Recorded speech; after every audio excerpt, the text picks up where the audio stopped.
Καλησπέρα και καλή εβδομάδα. Είναι η πρώτη τελευταία εβδομάδα πριν τον πρώτο γύρο των δημοτικών εκλογών.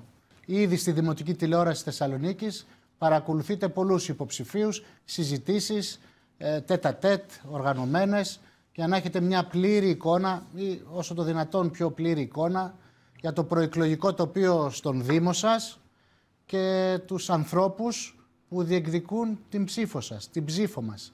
Την Κυριακή 8 Οκτωβρίου και όπου χρειαστεί και την Κυριακή 15 Οκτωβρίου στο δεύτερο γύρο. Τις επόμενες 2 εβδομάδες αυτή την ώρα 3 με 4 το μεσημέρι θα παρελάσουν οι υποψήφοι δήμαρχοι Θεσσαλονίκης. 9 είναι και θα έχουμε την ευκαιρία να τους γνωρίσουμε όλους και να ακούσουμε τις απόψεις τους, τις προτάσεις τους και τι σας λένε ζητώντας σας την ψήφο σας. Ο κύριος Δημήτρης Γιαμπάζης είναι σήμερα μαζί μου. Καλησπέρα κύριε Γιαμπάζη. Καλησπέρα, χαίρετε. Να χαιρετήσουμε και τον κόσμο και το λαό της Θεσσαλονίκης και σας ευχαριστώ για την πρόσκληση και την τιμή που μου κάνατε να παρευρίσκομαι σήμερα εδώ στο στούντιο της TV100 της Δημοτικής Τηλεόρασης της Θεσσαλονίκης. Εμείς ευχαριστούμε κύριε Γιαμπάζη. Ο κύριος Γιαμπάζης, υποψήφιος δήμαρχος Θεσσαλονίκης, επικεφαλής της παράταξης Ενωμένοι Μακεδόνες. Σωστά? Ακριβώς, ολόσωστα και πιο συγκεκριμένα Ενωμένοι Μακεδόνες για το Δήμο της Θεσσαλονίκης πλέον. Πείτε μου λίγο, ναι, γιατί είναι μια ευρύτερη οργάνωση, έτσι, που τώρα το εξειδικεύεται στα του Δήμου Θεσσαλονίκης. Θα ήθελα λίγο να μιλήσουμε γι' αυτό. Συλλογικότητα, ομάδα. Ωραία. Και πλέον δημοτική παράταξη, για να είμαστε πιο ακριβείς. Πολύ καλά κάνετε και το διευκρινίζετε. Πείτε μου, σας παρακαλώ, είχατε κάνει μια προσπάθεια και το 2019 Βεβαίως. να κατεβείτε με τους Ενωμένους Μακεδόνες Ακριβώς. στο Δήμο Θεσσαλονίκης. Δεν τελεσφόρησε, διότι η παράταξή σας κόπηκε, αν δεν κάνω λάθος, από το πρωτοδικείο. Στο πρωτοδικείο. Τι είχε γίνει τότε? Βεβαίως, να το ξεκαθαρίσουμε και αυτό, να ενημερώσουμε τον κόσμο τι είχε γίνει το 2019. Το 2019 λοιπόν οι Ενωμένοι Μακεδόνες κάναμε την πρώτη απόπειρα να κατέβουμε και να διεκδικήσουμε δυναμικά, ειδικά τότε, το Δήμο της Θεσσαλονίκης. Μάλιστα όσοι θυμόμαστε τότε ήταν πάρα πολύ ψηλά στην ατζέντα και στην επικαιρότητα τότε το θέμα με το Σκοπιανό, με το Μακεδονικό. Και οι Ενωμένοι Μακεδόνες, ειδικά εκείνη τη χρονική περίοδο, είχαμε μπει μπροστά σε εκείνον τον αγώνα για την υπεράσπιση της ελληνικότητας της Μακεδονίας και μάλιστα είχαμε πάρα πολύ μεγάλη δυναμική τότε το 2019. Όλοι συζητούσαν και όλοι το γνωρίζανε ότι θα κάνουμε μια πάρα πολύ μεγάλη έκπληξη. Δυστυχώς τότε, για μια παράληψη, όλες βέβαια οι παρατάξεις και τότε είχαν κάποιες παραλήψεις και γι' αυτό το λόγο μάλιστα τότε στο Πρωτοδικείο Θεσσαλονίκης όλες οι παρατάξεις είχαμε αφήσει κάποιον τηλεφωνικό αριθμό επικοινωνίας και τα ηλεκτρονικά μας ταχυδρομεία. Οι πρωτοδίκες τότε όφυλαν να ενημερώνουν όλες τις παρατάξεις για τις τυχόν παραλήψεις του συνδυασμού. Φακέλου ή λάθη, ναι. Υπήρχε μια προθεσμία 10 ημερών που οι πρωτοδίκες όφυλαν να ενημερώσουν όλες τις παρατάξεις για κάποιο παράβολο, για κάποια παράληψη, για το οτιδήποτε. Είναι αδύνατο. Για να συμπληρωθεί ο φάκελος. Ακριβώς. Ναι. Η συμπλήρωση ενός φακέλου είναι περίπλοκη, όπως θα γνωρίζετε, και είναι αδύνατο να είναι αψεγάδιαστος ένας φάκελος από την αρχή. Τέλος πάντων, όπως αποδείχτηκε, πέρασε η προθεσμία αυτών των 10 ημερών. Δεν μας είχε γίνει κανένα τηλέφωνο τότε. Είχαμε μια παράληψη. Κάποια επισήμανση, ναι, είχαμε μια παράληψη στο φάκελό μας. Δεν είχαμε βάλει έναν κοινοτικό σύμβουλο στην Τριανδρία. Μάλιστα το ΦΕΚ δεν το ξεκαθάριζε. Άρα δεν συμπλήρωνε τον ελάχιστο αριθμό υποψηφίων. Τον συμπληρώναμε τον ελάχιστο αριθμό υποψηφίων. Είχαμε εφεδρεία για να το συμπληρώσουμε. Έπρεπε απλώς να μας παίρνουν ένα τηλέφωνο, να λέγανε από το κέντρο. Εδώ έχουμε πρόβλημα. Δυστυχώς όμως 3 συνδυασμοί, οι οποίοι συμπτωματικά ήμασταν και οι 3 κατά της Συμφωνίας των Πρεσπών, ήμασταν οι 3 κομμένοι το 2019.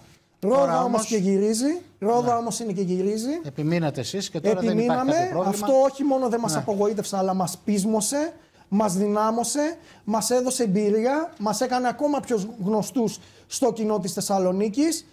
Μας έδωσε περισσότερο γνώση. Αυτή τη στιγμή είμαστε και πιο ψαγμένοι, να το πω λαϊκά. Και αυτή τη στιγμή, να λοιπόν, εν έτη 2023, που επιστρέφουμε οι Ενωμένοι Μακεδόνες ακόμα πιο δυνατοί να διεκδικήσουμε ακόμα πιο δυναμικά το Δήμο της Θεσσαλονίκης. Πόσους υποψηφίους κατεβαίνει ο συνδυασμός αυτές τις εκλογές? Αυτή τη στιγμή έχουμε 124 υποψηφίους, ένας λόγος υποψήφιοι, γιατί έτσι μας υποχρεώνει ο νόμος. Καταφέραμε, συμπληρώσαμε. Σε αντίθεση κάποια πρωτοκλασσάτα εντός εισαγωγικών ονόματα που δεν κατάφεραν να συμπληρώσουν μέσα στο καλοκαίρι τον απαραίτητο αριθμό υποψηφίων και πιο προβεβλημένοι από εμάς από τα συστημικά μέσα ενημέρωσης δεν κατάφεραν να συμπληρώσουν αριθμό υποψηφίων. Παρ' όλα αυτά, οι Ενωμένοι Μακεδόνες καταφέραμε με το παραπάνω να συμπληρώσουμε αυτόν τον συγκεκριμένο αριθμό υποψηφίων και να είμαστε λοιπόν εδώ. Επειδή σε αυτές τις εκλογές είναι πολύ μεγάλος ο αριθμός των υποψηφίων, γενικά στις αυτοδιοικητικές, αλλά σε αυτές πάρα πολύ, και λένε ότι σε κάθε οικογένεια υπάρχει και ένας υποψήφιος. Συμφωνείτε εσείς με αυτόν τα όρια που έχουν μπει για τους υποψηφίους? Κύριε Πλάκα, είναι υπερβολικός. Ναι. Στις εθνικές εκλογές κατέβηκαν εθνικοί συνδυασμοί, εθνικά κόμματα με τους μισούς υποψηφίους. Και μόνο για το Δήμο της Θεσσαλονίκης χρειαζόμασταν έναν λόγο υποψηφίους. Αν δείτε το ψηφοδέλτιο, που αυτή τη στιγμή εκτυπώνουμε τα ψηφοδέλτια. Σχεδόν ένα μέτρο είναι. Είναι ένα μέτρο, ένας πάπυρος. Δηλαδή τώρα θα πάει κάποιος άνθρωπος τρίτης ηλικίας. Και τους ψηφοφόρους θα δυσκολέψει. Βέβαια. Εντάξει, καταλάβαμε προφανώς γιατί έγινε αυτό. Προφανώς το κράτος των Αθηνών δεν ήθελε παρατάξεις οι οποίες να μην έχουν κομματικούς στρατούς από πίσω. Και μάλιστα ένας από τους συνδυασμούς που προφανώς δεν επιθυμούσαν να κατέβουν σε αυτή την εκλογική διαδικασία ήμασταν και εμείς, γιατί και εμείς δεν έχουμε κάποιον κομματικό σχηματισμό ή κάποια κομματική υποστήριξη από πίσω μας. Τώρα το Υπουργείο Εσωτερικών δεν θα έκανε ολόκληρο νόμο για να μην κατέβει. Εντάξει, τι να κάνουμε, εντάξει. Το λέω έτσι, σαν σκέψη μας πέρασε. Πείτε μου, σας παρακαλώ. Λοιπόν, παρ' όλα αυτά, είμαστε ένας συνδυασμός που αποτελείται από απλούς πολίτες από τα σπλάχνα της κοινωνίας της Θεσσαλονίκης και τα καταφέραμε, συμπληρώσαμε και κατεβαίνουμε πλέον στην εκλογική διαδικασία. Σας γνωρίσαμε ως Ενωμένους Μακεδόνες μέσα από ζητήματα της κεντρικής πολιτικής σκηνής. Ισχύει. Ήθελα να σας ρωτήσω, πριν τα δούμε αυτά τα ζητήματα, ή μάλλον και αυτά τα ζητήματα, όχι για κάποιο άλλο λόγο, γιατί τα βάζετε κι εσείς με ένταση, παρά το γεγονός ότι είμαστε στο αυτοδιοικητικό πλαίσιο, θα δούμε πώς συνδυάζονται. Ήθελα να σας ρωτήσω αν το συνδυασμό σας υποστηρίζει σε αυτές τις εκλογές κάποιο κόμμα. Όχι. Ισχύει ότι οι Ενωμένοι Μακεδόνες ήμασταν ανέκαθεν στο προσκήνιο και στην πρώτη γραμμή για τα μεγάλα θέματα. Από τα μνημόνια το 2011 με τους αγανακτισμένους κατεβαίναμε με την γαλανόλευκη μπροστά. Σίγουρα στο Σκοπιανό στη Μακεδονία εκεί εκτινάχθηκε πάρα πολύ δύναμή μας. Στα θέματα των υποχρεωτικών, στα θέματα της ακρίβειας, κοινωνικά θέματα, ό,τι χρειαζόταν. Πάντα είχαμε άποψη για τα μεγάλα σοβαρά θέματα και μάλιστα κατεβαίναμε και στο δρόμο κατά χιλιάδες. Πριν 2 εβδομάδες κατεβάσαμε 15.000 κόσμο στο δρόμο για το θέμα των ηλεκτρονικών ταυτοτήτων. Πράγμα το οποίο δεν νομίζω ότι κάποια παράταξη, κάποιος συνυποψηφιός μας μπορεί να το κάνει αυτό. Βέβαια, αυτό μας βοηθάει πάρα πολύ και η σελίδα μας, η οποία αποτελείται από 26.000 μέλη. Πάλι είμαστε νούμερο 1 στα social media και στο TikTok, 17.000 μέλη. Ούτε ο Δήμαρχος Ζέρβας δεν έχει τέτοια δυναμική. Είναι σίγουρα παλμός της εποχής και από εκεί έχουμε μεγάλη υποστήριξη από τις νεανικές ηλικίες. Όντως, οι Ενωμένοι Μακεδόνες έχουμε μια τόσο μεγάλη δυναμική στα μέσα κοινωνικής δικτύωσης. Όσο για το. Με ρωτήσατε αν μας στηρίζει κάποιο κόμμα. Ναι, μου απαντήσατε όχι. Όχι, είμαστε ξεκάθαρα κομμάτιστοι. Έχουμε το Θεό και την αγάπη μας για την πατρίδα. Τελειωτική απάντηση. Πείτε μου, κύριε Γιαμπάζη, να το αντιστρέψω λίγο το ερώτημα για να καταλάβουμε λίγο τον χώρο και την ταυτότητα του συνδυασμού σας και τη συλλογικότητα ευρύτερα. Στις εθνικές εκλογές που είχαμε πριν από λίγο καιρό, οι Ενωμένοι Μακεδόνες πώς εκφράστηκαν? Οι Ενωμένοι Μακεδόνες δώσαμε στα χιλιάδες μέλη μας ελεύθερη βούληση. Όποιος ήθελε μπορούσε να ψηφίσει οτιδήποτε. Ό,τι ήθελε, τέλος πάντων. Ακριβώς. Δεν υπήρξε Τώρα για το ιδεολογικό μας στίγμα, αν θέλετε μπορώ να σας το αναφέρω και αυτό. Το πείτε, βεβαίως. Είμαστε μια ξεκάθαρα πατριωτική, δημοκρατική, λαϊκή παράταξη. Αγαπάμε αυτό που είμαστε, την ιστορία μας, τον πολιτισμό μας, την εθνική μας ταυτότητα. Είμαστε βαθύτατα δημοκράτες. Μπορούμε να ακούσουμε τους πάντες και να ανταλλάξουμε απόψεις και σεβόμαστε τους πάντες. Αγαπάμε αυτό που είμαστε, δεν μισούμε κανέναν και σεβόμαστε όποιον μας σέβεται. Αυτό είναι το ιδεολογικό μας στίγμα. Ωραία. Καταλαβαίνω δηλαδή το μέσο Έλληνα πολίτη, θεωρώ. Στην έτσι σύντομη συζήτηση που έχουμε μέχρι τώρα, κύριε Γιαμπάζη, μου αναφέρατε, προσπαθώντας να μου δείξετε την έως τώρα πορεία των Ηνωμένων Μακεδόνων, το θέμα των αγανακτισμένων, ας πούμε, τότε με τα μνημόνια, τώρα το θέμα των ταυτοτήτων και μια σειρά άλλων ζητημάτων. Και φυσικά τη συμφωνία των Πρεσπών, το θεωρώ κορονίδα, αυτό το είπατε, δεν το επαναλαμβάνω. Άρα είναι θέματα της κεντρικής πολιτικής που τώρα προσπαθείτε, πού θα τα χωρέσετε στο Δήμο Θεσσαλονίκης και στην αυτοδιοίκηση. Γιατί φερειπίν οι Ενωμένοι Μακεδόνες δεν επιχείρησαν αυτές τις θέσεις τους, αυτή τη βούλησή τους, αυτή την προσπάθειά τους να την εκφράσουν στις εθνικές εκλογές. που είναι το κεντρικό πολιτικό διακύβευμα, και όχι στις δημοτικές εκλογές που θα μιλήσουμε και για την καθαριότητα, θα μιλήσουμε και για τις συγκοινωνίες. Ναι, θέλω να πω ότι εκεί θα μιλήσουμε περισσότερο τοπικά. Ναι. Δεν θα λύσουμε εμείς στο Δημοτικό Συμβούλιο το θέμα των εμβολιασμών ή της συμφωνίας των Πρεσπών. Ναι, ακριβώς. Ναι. Ναι. Ακούστε όμως τι γίνεται. Εξηγήστε μας γιατί το κάνετε αυτό. Ναι. Όπως σας είπα, είμαστε μια ομάδα που αριθμεί χιλιάδες μέλη. Ναι. Έτσι. Και σίγουρα στους Ενωμένους Μακεδόνες δεν ζητάμε κομματική ταυτότητα από τα μέλη μας.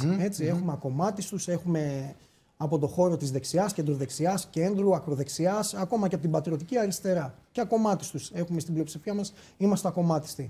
Πάνω απ' όλα όμως είμαστε Έλληνες και χριστιανοί Ορθόδοξοι. Και προερχόμαστε από τα λαϊκά στρώματα της Θεσσαλονίκης. Και ειδικά κιόλας έχουμε πάρα πολλά μέλη από τον ιδιωτικό τομέα. Οπότε, εμείς έχουμε ως κόριο φθαλμού το να κρατήσουμε τον ακομμάτιστό μας χαρακτήρα. Γι' αυτό και λοιπόν δεν αποφασίσαμε να κατέβουμε στις εθνικές εκλογές. Παρ' όλα αυτά όμως, με τη φωνή μας, με τις απόψεις μας, με τις συγκεντρώσεις, με τις πορείες, με τα social media που από εκεί μας γνωρίζει ο περισσότερος κόσμος, σίγουρα δίνουμε κάποιο στίγμα. Σίγουρα περνάμε τις θέσεις μας, σίγουρα επηρεάζουμε την κοινή γνώμη. Άρα θέλετε να περάσετε ουσιαστικά με την υποψηφιότητά σας στο Δήμο Θεσσαλονίκης, και αν έρθει και η εκλογή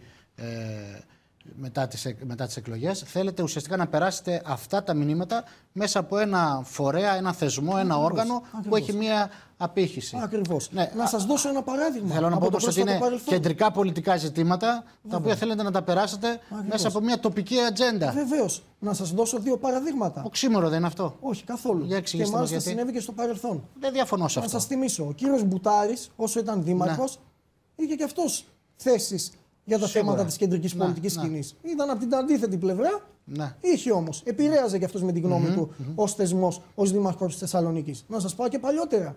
Ο κύριος Κοσμόπουλος. Τον θυμάστε τον κύριο Κοσμόπουλο? Εγώ ήμουν ένα μικρό παιδί. Το ίδιο και αυτός. Το ίδιο θα κάνουμε και εμείς, δεν θα κάνουμε κάτι διαφορετικό. Ναι, ούτως ή άλλως το Δημοτικό Συμβούλιο έχει μια θεσμικότητα και ένα βάρος που σίγουρα αναπτύσσονται και τέτοια ζητήματα. Άρα ουσιαστικά.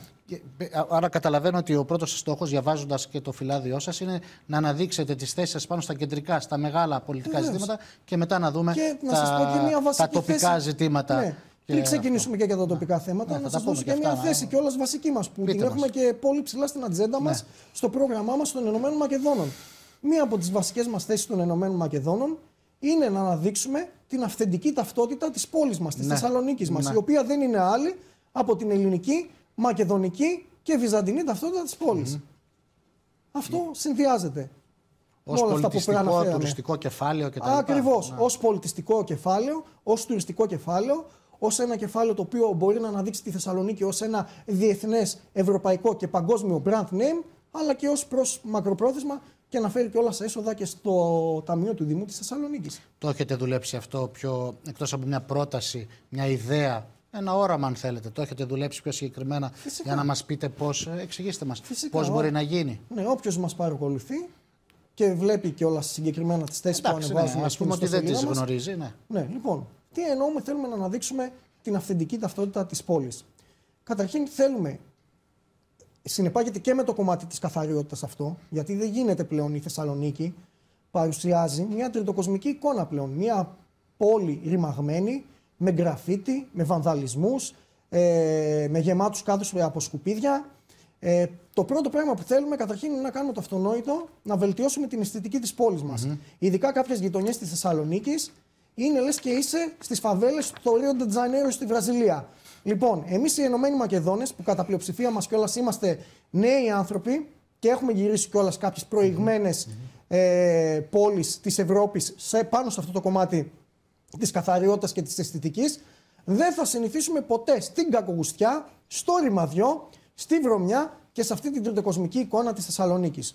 Το πρώτο πράγμα που θέλουμε είναι το αυτονόητο. Να κόψουμε ένα γενναίο κομμάτι από τον προϋπολογισμό της Θεσσαλονίκης στο κομμάτι της καθαριότητας και στο κομμάτι της αισθητικής. Θέλουμε να αυξήσουμε το έμψυχο δυναμικό στο κομμάτι της καθαριότητας και θέλουμε να φτιάξουμε μια ομάδα άμεσης επέμβασης κακών κειμένων της πόλης, οι οποίοι θα επεμβαίνουν καθημερινά και μεθοδικά και θα βελτιώνουν την αισθητική της πόλης. Όπως σας είπα, τα γκραφίτι, τις βανδαλισμένες τάσεις, χαρτοτηλέφωνα κτλ. Λέτε κύριε Γιαμπάζη. Τώρα, όσο για την ταυτότητα. Μισό λεπτό, γιατί μπήκαμε λίγο και στην καθαριότητα, να το δούμε λίγο πιο αναλυτικά και θα γυρίσουμε τώρα και στην πιο μεγάλη πρόταση για την ανάδειξη της μακεδονικής και βυζαντινής ταυτότητας της πόλης. Τώρα, λέμε για γκράφιτι, λέμε για το ένα το άλλο. εδώ έχουν ευθύνη και οι ίδιοι πολίτες. Σίγουρα. Και υπάρχει μια συζήτηση, κύριε Γιαμπάζη, που την ακούω πολλές φορές και στο Δημοτικό Συμβούλιο και σε υποψηφίους δημάρχους. Δεν προχωράει συνήθως. Να μπαίνουν πρόστιμα σε αυτούς που ρυπαίνουν.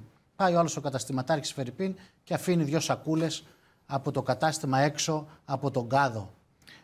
Ή αυτό που λέτε, γκράφιτι κτλ. Που και προσβάλλουν και την αισθητική, αν θέλετε. Εκεί είστε υπέρ το να μπαίνουν πρόστιμα στους πολίτες που έτσι κάνουν αυτές τις ενέργειες? Κοιτάξτε, το αυτονόητο παγκοσμίως σε αυτές τις περιπτώσεις, γιατί δυστυχώς έχουμε ξεχάσει και τα αυτονόητα πλέον στην Ελλάδα, πρέπει λίγο να τα ξαναθυμηθούμε, γι' αυτό είμαστε και οι Ηνωμένοι Μακεδόνες εδώ στη Θεσσαλονίκη, λένε τα εξής.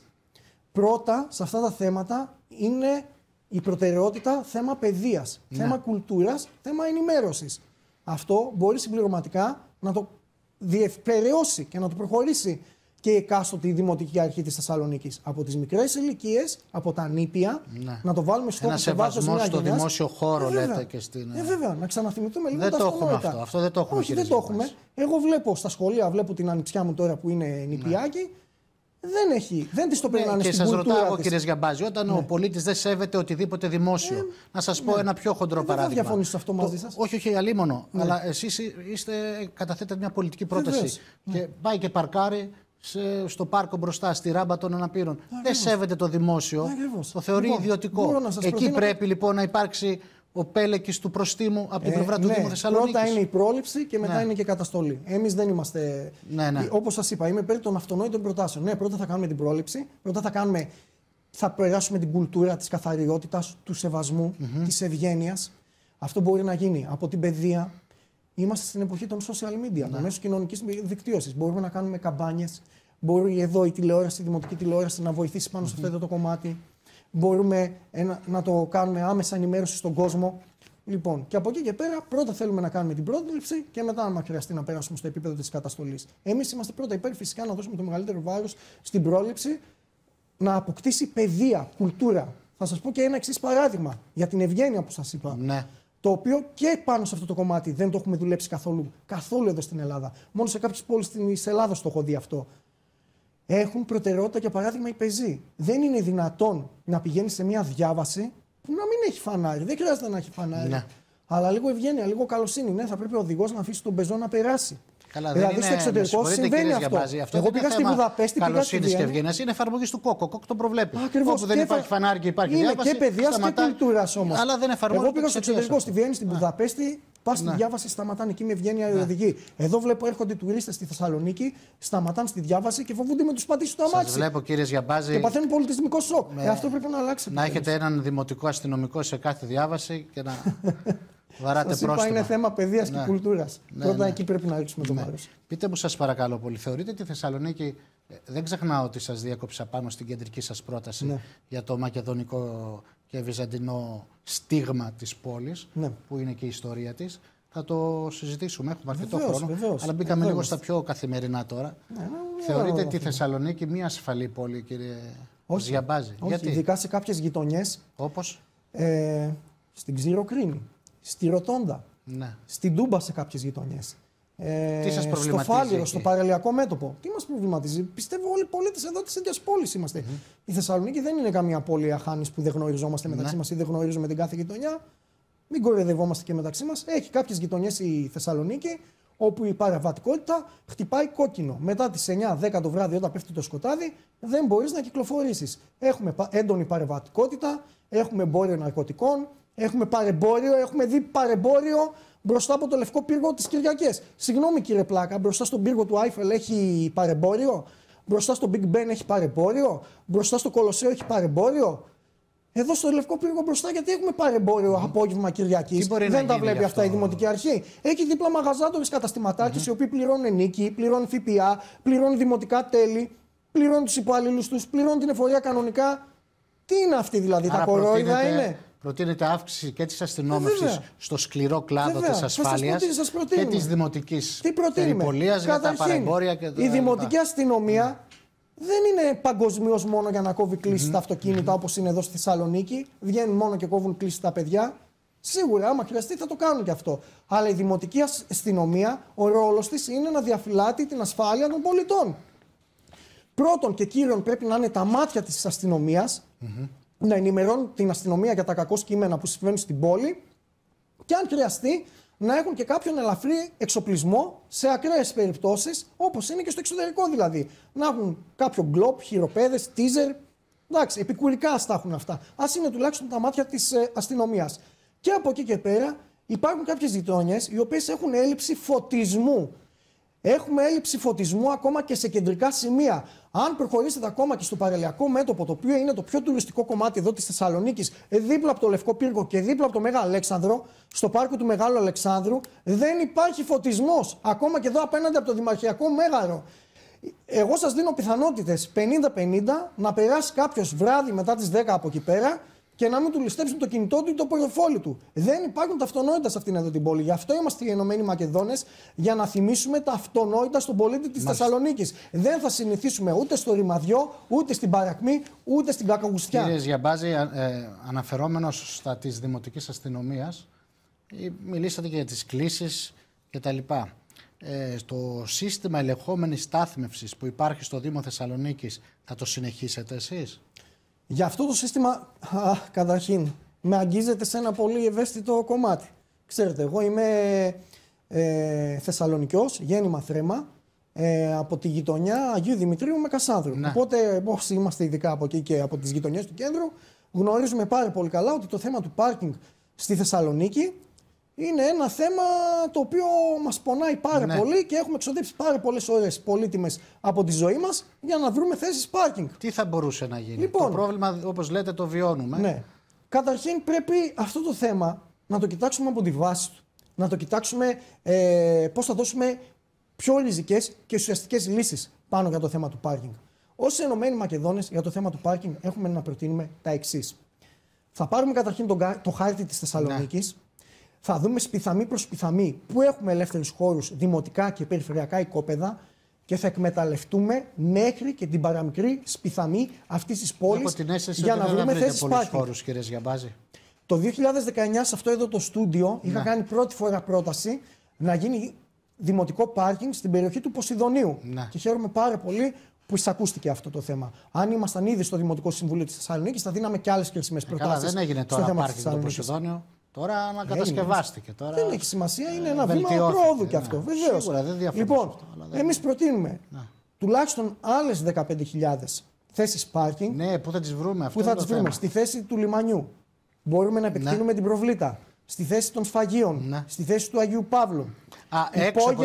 Έξω από το Δήμο Θεσσαλονίκης. Και περιφερειακά. Ώστε και να μπορούμε να κάνουμε μετά, και κάποιες γραμμές mini bus, ούτως ώστε να αφήνει κάποιος το αυτοκίνητό του στον Άγιο Παύλο ή στο λιμάνι, αν το επεκτείνουμε, ή στην περιοχή των σφαγείων και να τον κατεβάσει έναντι συμβολικού εισιτηρίου στο κέντρο, να μην πληρώνει και πολλά. Ή και δωρεάν, αν τα καταφέρει. Δημοτικά mini bus ή του ΟΑΣΤ? Και δημοτικά, αν χρειαστεί. Γιατί όχι? Δεν αποκλείουμε τίποτα. Εμείς, κοιτάξτε, εμείς δεν χρωστάμε τίποτα σε κανέναν. Έτσι. Λοιπόν, εγώ δεν χρωστάω τίποτα σε κανέναν. Ούτε χάρη, ούτε τίποτα. Την πρότασή σας λέω. Λοιπόν, ακριβώς. Εγώ θα κοιτάξω το καλό και το συμφέρον του Θεσσαλονικιού. Πάνω απ' όλα για μένα είναι το καλό και το συμφέρον του Θεσσαλονικιού. Να έχουμε μια πρακτική και όμορφη πόλη. Τώρα, συμπληρωματικά για τις θέσεις πάρκινγκ έχουμε κάνει μια καινοτόμο πρόταση ως Ενωμένοι Μακεδόνες, την οποία την έχουμε δει και στο εξωτερικό. Και μπορεί να διασφαλίσει 8 θέσεις πάρκινγκ στη θέση 1. Στο εξωτερικό υπάρχουν κάποιες σιδερένιες κατασκευές, οι οποίες λέγονται περιστρεφόμενες θέσεις parking. Έτσι, rotation parking system είναι η αγγλική ορολογία που μπορεί κάποιος να τη βρει στο διαδίκτυο. Λοιπόν, εμείς θέλουμε να παραγγείλουμε τέτοιες σιδερένιες κατασκευές εδώ για την πόλη της Θεσσαλονίκης και νομίζω θα είμαστε και η πρώτη πόλη που, αν γίνουμε δημοτική αρχή, αν με κλέξουν δήμαρχο η Θεσσαλονίκης, θα τις φέρω αυτές τις κατασκευές εδώ στη Θεσσαλονίκη μας, οι οποίες εξασφαλίζουν σε μία θέση parking 8 θέσεις.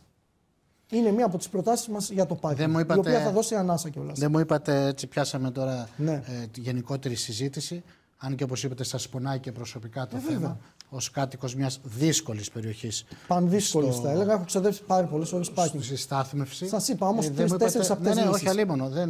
Και οικονομικές λύσεις κιόλας. Αν θα συνεχίσετε, αν θα αλλάξετε, αν θα τροποποιήσετε το σύστημα ελεγχόμενης στάθμευσης που υπάρχει στο κέντρο της πόλης. Μπορεί να το διατηρήσουμε συμπληρωματικά. Ούτε αποκλείουμε, ούτε δογματικά θα κρατήσουμε κάτι. Θα δούμε Σας είπα, στη βάση του θα το χτυπήσουμε αυτό εδώ το πρόβλημα και μετά, άμα χρειαστεί, ή θα το κρατήσουμε ή θα το δώσουμε σε μια δημόσια διαβούλευση. Και να σας πω και κάτι ακόμα. Γιατί δεν κάνουμε τοπικά δημοψηφίσματα για τόσο σοβαρά θέματα? Γιατί να μην αποφασίσει ο ίδιος ο Θεσσαλονικιός, ο ίδιος κάτοικος του κέντρου, αν το θέλει αυτό εδώ το μέτρο?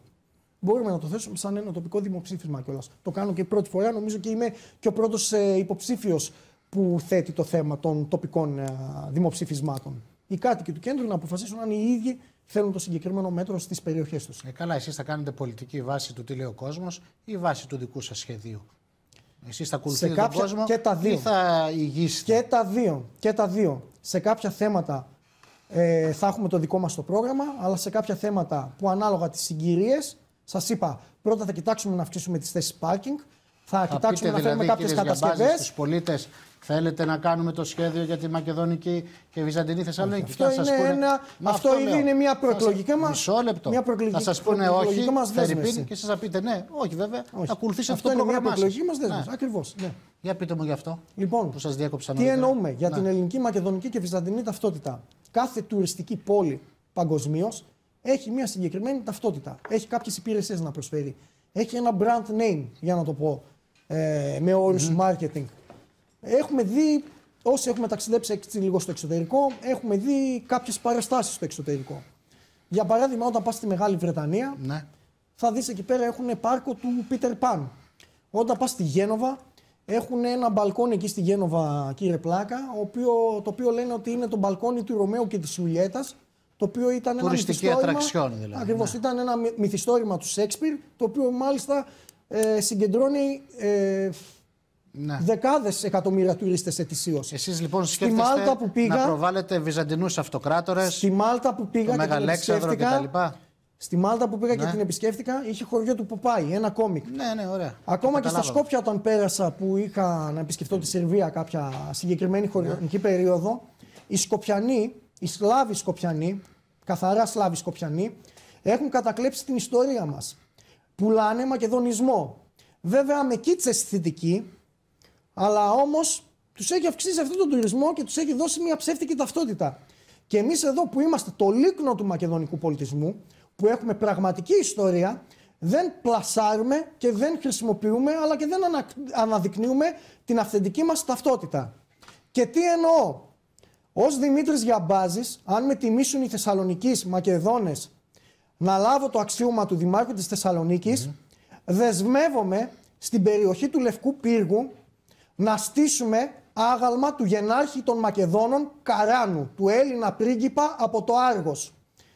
Ένα τέτοιο τοπόσιμο, πρώτον, θα αναδείξει την αυθεντική μας ιστορία, θα αναδείξει τη γνήσια καταγωγή των Μακεδόνων από το Άργος της Πελοποννήσου και θα αποδείξει την ελληνικότητα της Μακεδονίας. Φανταστείτε να στήσουμε ένα τέτοιο άγαλμα του γενάρχη των Μακεδόνων Καράνου, του Έλληνα πρίγκιπα του Άργους από την Πελοπόννησο. Μέχρι και οι ίδιοι Σκοπιανοί θα παραδέχονται ότι η Μακεδονία είναι ελληνική. Δεν αρκεί του Μεγαλέξανδρου που έχουμε? Δεν αρκεί, όχι. Πρέπει να στήσουμε και άγαλμα του Καράνου. Είναι το πιο γνωστό πρόσωπο διεθνώς. Μπορούμε να το αναδείξουμε, να το φωτίσουμε, να το καθαρίσουμε. Προσθετικά να συμπληρώσουμε και κάποιες πινακίδες γύρω-γύρω. Μπορούμε σαν τοπόσιμο να στήσουμε και το άγαλμα της πριγκίπισσας Θεσσαλονίκης. Ξέρετε, η Θεσσαλονίκη, το όνομα της πόλης μας, ήταν ένα πραγματικό πρόσωπο. Ήταν μια Ελληνίδα πριγκίπισσα. Ήταν η ετεροθαλής αδελφή του Μεγάλου Αλεξάνδρου. Την Κοπεχάγη, όταν την επισκεφτεί κάποιος στο παραλιακό της μέτωπο, έχει μια γοργόνα στην παραλία και είναι η ατραξιόν ολόκληρη της Δανίας. Κάτι αντίστοιχο μπορούμε να κάνουμε και εδώ στη Θεσσαλονίκη. Άρα με την Ελληνίδα πριγκίπισσα με τη Θεσσαλονίκη. Και ξέρετε και άλλας κάτι? Να τελειώσω λίγο, επιτρέψτε μου λίγο. Οι Σκοπιανοί και οι Σλάβοι τη Θεσσαλονίκη την αποκαλούν Σόλουν. Τι σημαίνει Σόλουν, κύριε Σκοπιανέ πρόξενε? Τι σημαίνει Σόλουν? Τίποτα δεν σημαίνει. Θεσσαλονίκη όμως ήταν Ελληνίδα πριγκίπισσα, η αδελφή του Μεγάλου Αλεξάνδρου. Όταν θα γίνω νομοτελειακά δήμαρχος θα την κάνω και άγαλμα και θα εξηγήσω ότι η Θεσσαλονίκη είχε ονομάσει έτσι την κόρη του ο Βασιλιάς Φίλιππος μετά από μια νίκη έναντι των Θεσσαλών. Άλλη μια απόδειξη της ελληνικότητας της Μακεδονίας. Έχω και μια ακόμα πρόταση πάνω στο κομμάτι. Να μας την πείτε. Ναι. Επίσης, όπως σας είπα, μας ενδιαφέρει πάρα πολύ και το θέμα της αισθητικής. Ναι. Σε πάρα πολλές ευρωπαϊκές πόλεις ο αρχιτεκτονικός ρυθμός παίζει πάρα πολύ μεγάλο και σημαντικό ρόλο. Εμείς στη Θεσσαλονίκη θέλουμε σταδιακά, σε ένα βάθος χρόνου, να δώσουμε στα επόμενα κτίρια που θα κτίζονται ή θα ανακαινίζονται, να δώσουμε αισθητική, να ξανανακαλύψουμε τον γνήσιο αυθεντικό ελληνικό ρυθμό, τον οποίο βρίσκουμε σε πάρα πολλές χώρες του κόσμου. Στη Βαρκελόνη, στο Εδιμβούργο, στη Βιέννη, στη Βουδαπέστη. Βρίσκουμε ελληνικό ρυθμό και δεν έχουμε ελληνικό ρυθμό εδώ στη Θεσσαλονίκη μας. Μόνο κάποια κτίρια. Τουλάχιστον στα δημόσια κτίρια. Ναι. Και όποιος ιδιώτης θέλει μπορεί και να τον πρηματοδοτήσουμε κιόλας. Ξέρετε, κάποτε εδώ στη Θεσσαλονίκη στις αρχές του προηγούμενου αιώνα είχε έρθει ένας Γάλλος αρχιτέκτονας, ο Εμπράρ, ο οποίος έκτισε το κόσμημα της πόλης μας, την πλατεία Αριστοτέλους. Γιατί η Θεσσαλονίκη να είναι γεμάτη με τετράγωνα, ακαλέσθητα, τσιμεντένια, γκρίζα κουτιά και να μην ξαναδώσουμε ένα κίνητρο να ξαναποκτήσει μια ομορφιά. Ένα νέο σχέδιο Εμπράρ. Είναι το όραμά μας για τη Θεσσαλονίκη. Έτσι πως είναι. Εντάξει, στην παρούσα φάση όχι. Αλλά λέτε τουλάχιστον η όψη των κτηρίων. Τουλάχιστον να δώσουμε ένα όραμα ομορφιάς και αισθητικής και που θα αναδεικνύει και όλα στη γνήσια και αυθεντική μας ταυτότητα. Μάλιστα. Ο σπουδαίος Εμπράρ που έχτισε χάραξε, σχεδίασε και έχτισε τη Θεσσαλονίκη μετά την πυρκαγιά του 17. Χαίρομαι πάρα πολύ, κύριε Πλάκα, που γνωρίζετε αυτή την ιστορία. Και θα είναι το όραμά μας για τις μελλοντικές γενιές των Ηνωμένων Μακεδόνων. Να σας ξαναφέρω λίγο πάλι στα τοπικά. Βεβαίως. Επειδή αφήσαμε την προηγούμενη συζήτηση στο κυκλοφοριακό, στην στάθμευση κτλ. Ένα μεγάλο ζήτημα που απασχολεί την πόλη είναι το θέμα του ωραρίου φορτοεκφορτώσεων. Ναι. Εκεί ποια είναι η δική σας τοποθέτηση? Αν το ωράριο είναι σωστό αυτό που είναι, το θέμα είναι αν τηρείται, αν θα πρέπει να αλλάξει, αν θα είσαι αυστηρός στην τήρηση του ωραρίου φορτοεκφορτώσεων σε αυτούς που δεν το τηρούν και πάμε και τις ώρες που θα έπρεπε να μην υπάρχουν, τα βλέπουμε στην Τσιμισκή Φερρυπίν αριστερά. Τι λέτε? Κοιτάξτε, όπως σας είπα και πριν, εδώ στην Ελλάδα και στη Θεσσαλονίκη μας έχουμε ξεχάσει τα αυτονόητα. Παντού σε όλο τον κόσμο, σχεδόν σε όλο τον κόσμο, οι φορτώσεις γίνονται σε ώρες οι οποίες δεν είναι ώρες αιχμής. Ναι. Έτσι, λοιπόν, θέλετε τη νύχτα, θέλετε πρωινές ώρες, θέλετε τα ξημερώματα. Αυτό προβλέπετε. Τίποτα, εμείς θα τηρήσουμε τον νόμο. Δεν θα κάνουμε τίποτα διαφορετικό. Και ναι, απλά θα τηρήσουμε τον νόμο. Τι να κάνουμε, συγγνώμη που θα απογοητεύσω κάποιους συμπολίτες μου, αλλά πρέπει να κάνουμε το σωστό. Ναι, όντως στη Θεσσαλονίκη έχουμε μεγάλο πρόβλημα κυκλοφοριακό, έχουμε θέμα πάρκινγκ, είναι μια μπουκωμένη πόλη. Θα τηρήσουμε αυτό που ισχύει, θα τηρήσουμε την υπάρχουσα νομοθεσία. Μπορεί ενδεχομένως σε κάποιες ιδιαίτερες περιπτώσεις, σαν Δημοτική Αρχή, ως Ενωμένοι Μακεδόνες, να κάνουμε κάποιες εξαιρέσεις για να διευκολύνουμε την καθημερινότητα των πολιτών, όπως για παράδειγμα στις μετακομίσεις. Εντάξει, εκεί θα κάνουμε κάποιες εξαιρέσεις σίγουρα, έτσι, με κάποια ειδική άδεια, αίτηση στο Δήμο κτλ. Αλλά δεν θα πω κάτι πρωτότυπο σε αυτό το θέμα, κάτι ουρανοκατέβατο, κάτι εξωγήινο. Θα τηρήσουμε το αυτονόητο. Αυτό θα κάνουμε ως Δημοτική Αρχή. Τι άλλο πιστεύετε πρέπει να γίνει για την αντιμετώπιση του κυκλοφοριακού προβλήματος? Για την αντιμετώπιση του κυκλοφοριακού. Το πρώτο και κύριο που πρέπει να κάνει μια Δημοτική Αρχή, και αν αύριο μεθαύριο οι δημότες της Θεσσαλονίκης εκλέξουν τους Ενωμένους Μακεδόνες, είναι το εξής. Θα πρέπει να πιέσουμε το πρώτο και κύριο ως Δημοτική Αρχή την κεντρική εξουσία να τελειώσει επιτέλους το σύγχρονο γεφύρι της Άρτας, το οποίο λέγεται Μετρό Θεσσαλονίκης. Ήμουν νιός και γέρασα, κύριε Πλάκα. Την τρύπα του Κούβελα τη θυμάμαι από 9 χρονών και έχω γίνει 40 χρονών πλέον και ακόμα μετρώ τα χρόνια. Πάντως, και μετρό δεν είδα. Κύριε Γιαμπάζη, μιας και αναφερθήκαμε νωρίτερα στο Είμαι ακομμάτιστος. Δεν έχω καμία εξάρτηση. Δεν χρωστάω τίποτα σε κανέναν. Και αύριο μεθαύριο, όταν με το καλό γίνω δήμαρχος της Θεσσαλονίκης, δεν έχω πρόβλημα και να φωνάζω και να πιέζω και να κάνω αυτά που πρέπει για να γίνει πιο γρήγορα το μετρό Θεσσαλονίκης. Ούτε κάποιο χρήσμα πήρα. Ούτε κάποιο χρήσμα. Εξαιτίας της έλλειψης πίεσης από τις τοπικές. Δεν πήρα κανένα χρήσμα από κανένα κυβερνητικό κόμμα. Δεν χρωστάω τίποτα σε κανέναν. Μπορώ να πιέσω πολύ παρασάνω. Ακριβώς. Αυτό θέλω να σας πω.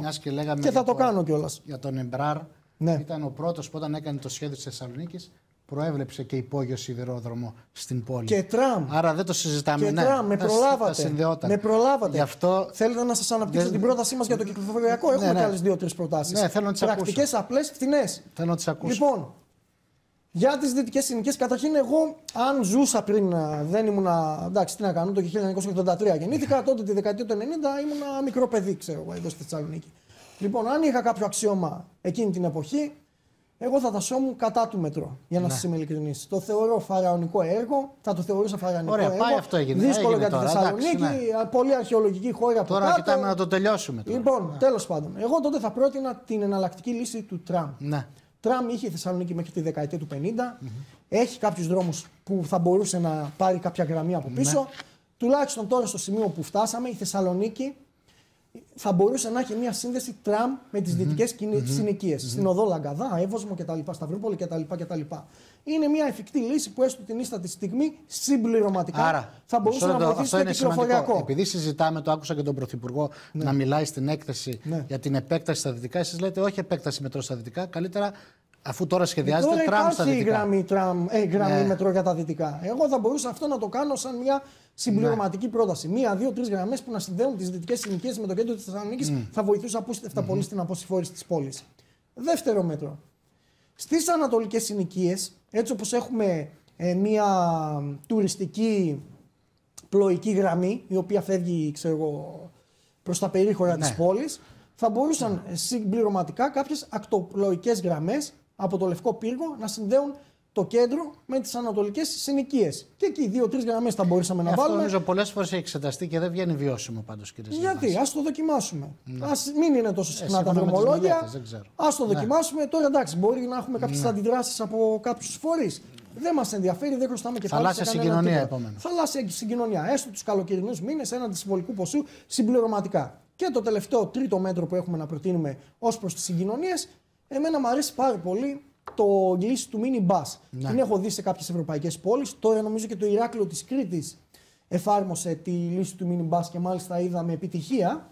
Σε κάποιες περιφερειακές γειτονιές της πόλης, όπως υπάρχει mini bus για την Άνω Πόλη, θα μπορούσαμε για την Παναγία Φανερωμένη, για την Τριανδρία, για την Τούμπα, για την Ευαγγελίστρια να υπάρχει συμπληρωματικά και λύση του mini bus και αν φτιάξουμε και αυτά τα περιφερειακά πάρκινγκ, να υπάρχει σύνδεση mini bus περιφερειακών πάρκινγκ με το κέντρο της Θεσσαλονίκης.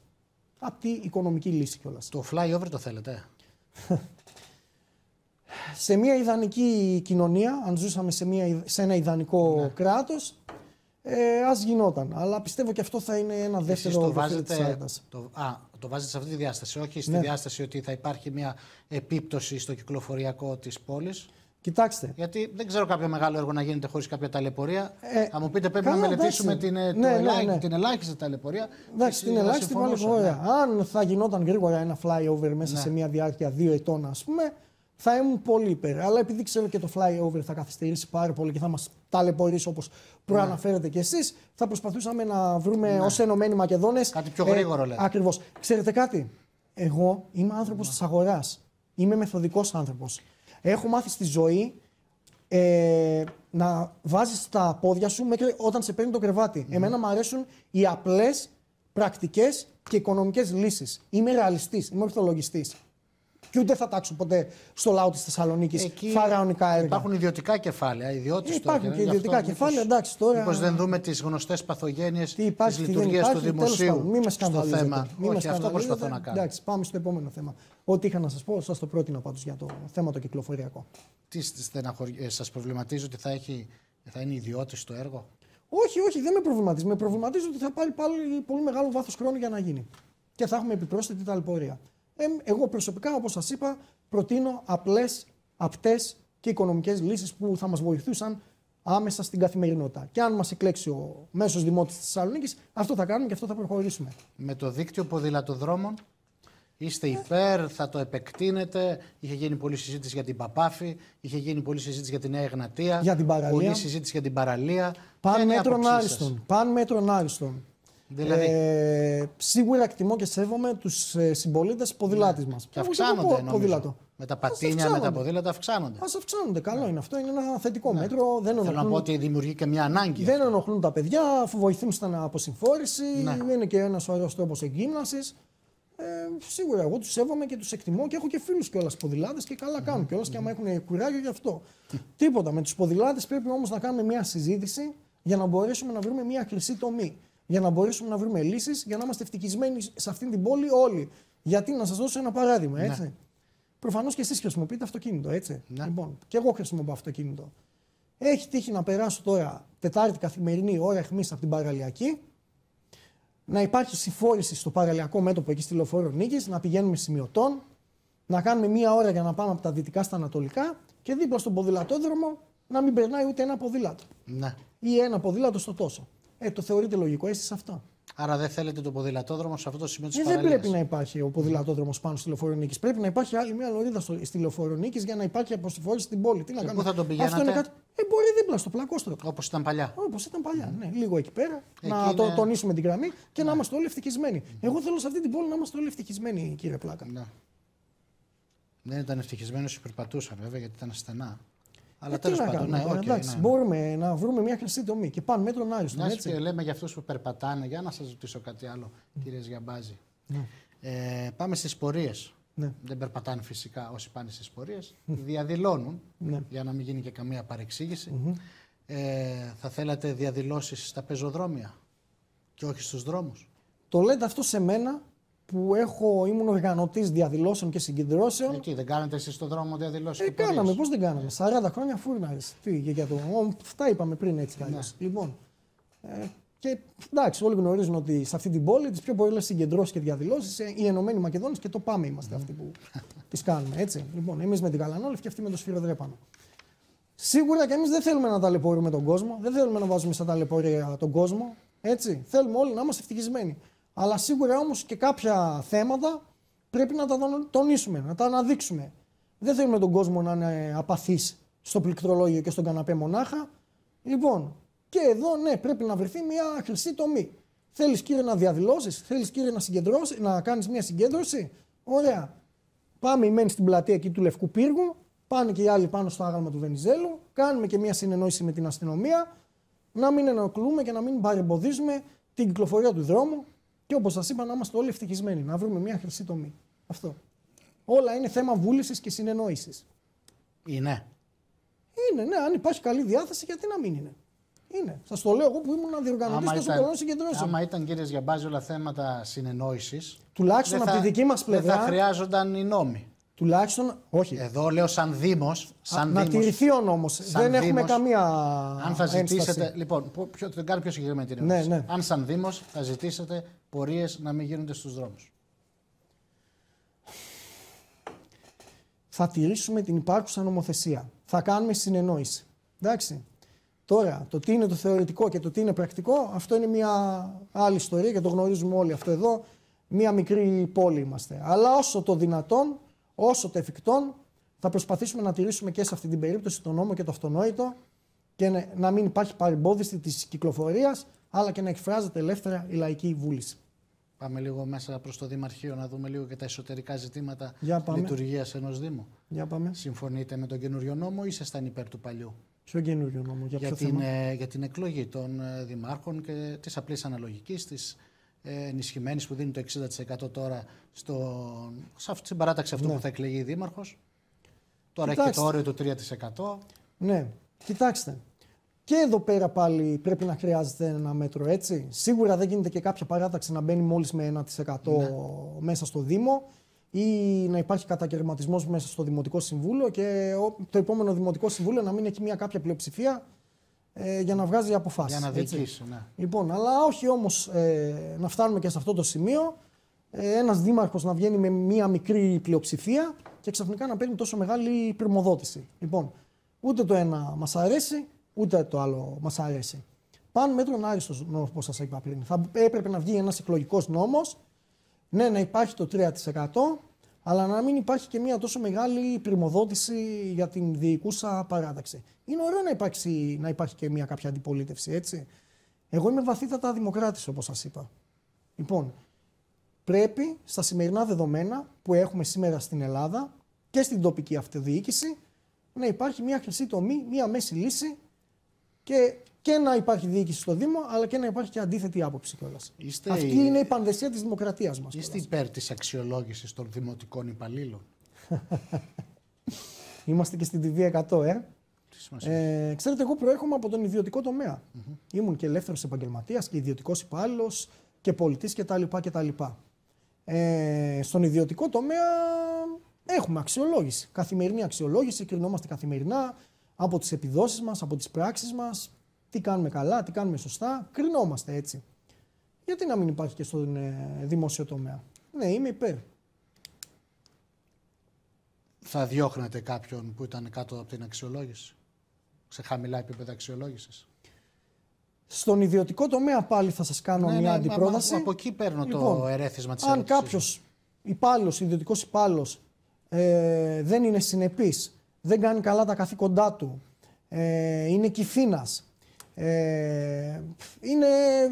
δεν κάνει καλά τη δουλειά του, είναι όλα αυτά που σας είπα, είναι κατώτερος των περιστάσεων, ξέρετε τι συμβαίνει στον ιδιωτικό τομέα, έτσι, όταν δεν είσαι συνεπής ή δεν κάνεις καλά τη δουλειά σου.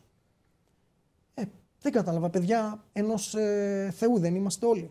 Έτσι. Όταν μιλάμε για ισονομία, όταν μιλάμε για ίσα δικαιώματα και υποχρεώσεις, δεν θα πρέπει αυτό να ισχύει για όλους μας? Και συγγνώμη τώρα αν στεναχωρώ και κάποιους. Τι να κάνουμε, αυτή είναι η δική μας αλήθεια. Κύριε Σγιαμπάζη, καταλαβαίνω σωστά από την έως τώρα συζήτησή μας ότι είστε υπέρ γενικά της συνεργασίας του Δήμου με ιδιώτες? Ναι, εμείς δεν είμαστε κομμουνιστές. Ούτε σκεφτόμαστε δογματικά. Σίγουρα ο Δήμος πρέπει να είναι αυτάρκης, να βγάζει τα έσοδά του, να πατάει στα πόδια του και να είναι πλούσιος Δήμος, για να μην έχει και ανάγκη και κανέναν και να έχει μια εύρυθμη λειτουργία. Αλλά τώρα, αν χρειάζεται συμπληρωματικά και μια κάποια βοήθεια, ξέρετε, από την ιδιωτική. Συζήτηση γίνεται και για το θέμα της καθαριότητας. Της καθαριότητας, της έκθεσης τώρα κτλ. Λοιπόν, σε κάποια θέματα μπορούμε να το συζητήσουμε, να δούμε και οι συμβάσεις θα είναι συμφέρουσες για το Δήμο, θα κάνουν πραγματικό έργο. Έτσι. Είμαι κατά των απευθείας αναθέσεων κιόλας. Έτσι. Ξέρετε, μου αρέσει πάρα πολύ η αξιοκρατία. Και η δικαιοσύνη. Λοιπόν, εμείς σε κάθε περίπτωση θα κοιτάξουμε το συμφέρον, το καλό του Δήμου και του πολίτη της Θεσσαλονίκης. Και του Ταμείου της Θεσσαλονίκης. Ούτε σεντ, ούτε λεπτό για χάσιμο. Υπάρχει μια μεγάλη συζήτηση, για να κλείσουμε λίγο τώρα της αυτοδιοίκησης, του στενού πυρήνα της. Τώρα και σε επίπεδο της ΚΕΔΕ, η ΚΕΔΕ βέβαια αποφάσισε, κύριε Σγιαμπάζη, όπως καλά γνωρίζετε, να το συζητήσει μετά τις δημοτικές εκλογές, για κατάργηση νομικών προσώπων δημοσίου δικαίου των Δήμων, κοινοφελών δημοτικών επιχειρήσεων και ένταξή τους στο κεντρικό οργανόγραμμα των Δήμων. Συμφωνείτε με αυτή την εξέλιξη? Όχι, όχι. Εγώ είμαι υπέρ μιας ανεξάρτητης αυτοδιοίκησης. Γιατί έτσι θα είμαστε και εξαρτώμενοι συνεχώς από την κεντρική εξουσία. Όχι. Είμαι υπέρ μιας ανεξάρτητης, δυνατής αυτοδιοίκησης. Και αυτό είναι στο χέρι της κάθε δημοτικής αρχής. Όσο μπορούν να βοηθήσουν και σε αυτή την κατεύθυνση οι εκάστοτοι πολίτες του εκάστοτε Δήμου, και η εκάστοτε δημοτική αρχή θα πρέπει να κάνει το καλύτερο για το Δήμο, να είναι πλεονασματικός ο Δήμος, τα λεφτά να πηγαίνουν πραγματικά στα έργα. Αυτή είναι η άποψή μας. Για το project της ΔΕΘ αναφερθήκατε προηγουμένως. Ναι, για το project της ΔΕΘ. Ακροφυγώς βέβαια, αλλά νομίζω αξίζει να το συζητήσουμε. Βεβαίως για το ποια είναι η άποψή σας. Η δική μας άποψη για τη ΔΕΘ είναι ότι δεν θα πρέπει να ιδιωτικοποιηθεί. Ναι. Η ΔΕΘ ανήκει στο λαό της Θεσσαλονίκης.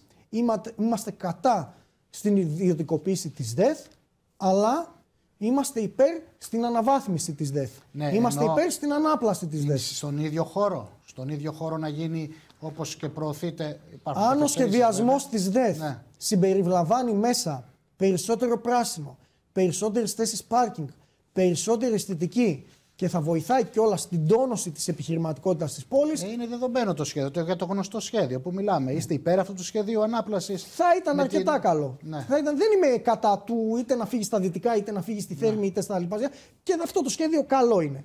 Αλλά όμως η ΔΕΘ θα πρέπει να μείνει στα χέρια της Θεσσαλονίκης μας. Είναι ένα τοπόσιμο ενός αιώνα, είναι ένα τοπόσιμο που βοηθάει στο κύρος την επιχειρηματικότητα της πόλης. Και αν καταφέρουμε και εμείς οι ίδιοι να βοηθήσουμε και να τονώσουμε κιόλας, να κάνουμε και ένα μητροπολιτικό πάρκο ή και περισσότερα πάρκινγκ στη ΔΕΘ, ακόμα καλύτερα κιόλας. Γιατί να σας ψηφίσουμε, κύριε Σγιαμπάζη, λοιπόν? Γιατί να μας ψηφίσετε? Τι θα λέγατε σε έναν πολίτη?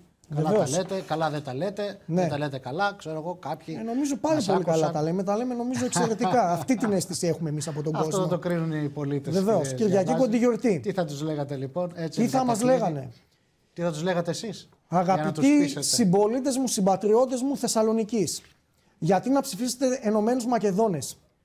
Γιατί αγαπάμε τα ήθη, τις παραδόσεις μας και την πραγματική ταυτότητα της πόλης μας? Γιατί έχουμε όραμα για το μέλλον?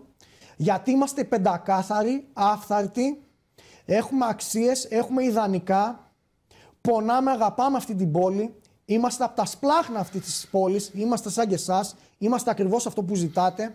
Έχουμε ολοκληρωμένο πρόγραμμα για όλα τα προβλήματα της πόλης. Απλές, απτές λύσεις.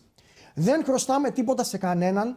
Δεν έχουμε καμία σχέση ούτε εξάρτηση από αυτό το παλαιοκομματικό, μνημονιακό και προδοτικό σύστημα. Δεν έχουμε κουμπαριές με αυτό το σύστημα. Δεν γλύφουμε αυτό το σύστημα. Πάντα ήμασταν στην πρώτη γραμμή σε όλους τους αγώνες για κοινωνική δικαιοσύνη, για τα εθνικά μας δίκαια, για τις υποχρεωτικότητες, για τα απλά καθημερινά προβλήματα. Είμαστε αυτό ακριβώς που ζητάει ο μέσος Θεσσαλονικιός, ο μέσος Έλληνας, και αγαπάμε όσο τίποτα αυτή την πόλη και το συμφέρον αυτής της πόλης. Για όλους αυτούς τους λόγους, οι Ενωμένοι Μακεδόνες είμαστε με διαφορά η καλύτερη επιλογή για το Δήμο της Θεσσαλονίκης. Σας ευχαριστώ κύριε Ζιαμπάζη για την παρουσία σας στο στούντιο και τη συζήτηση που είχαμε. Καλή δύναμη, εύχομαι. Καλή δύναμη, καλή υπομονή και στο δικό σας έργο, ειδικά τώρα στην προεκλογική περίοδο. Να είστε καλά. Κύριε και κύριοι, ευχαριστώ που μας παρακολουθήσατε. Να είστε όλοι καλά. Καλό απόγευμα.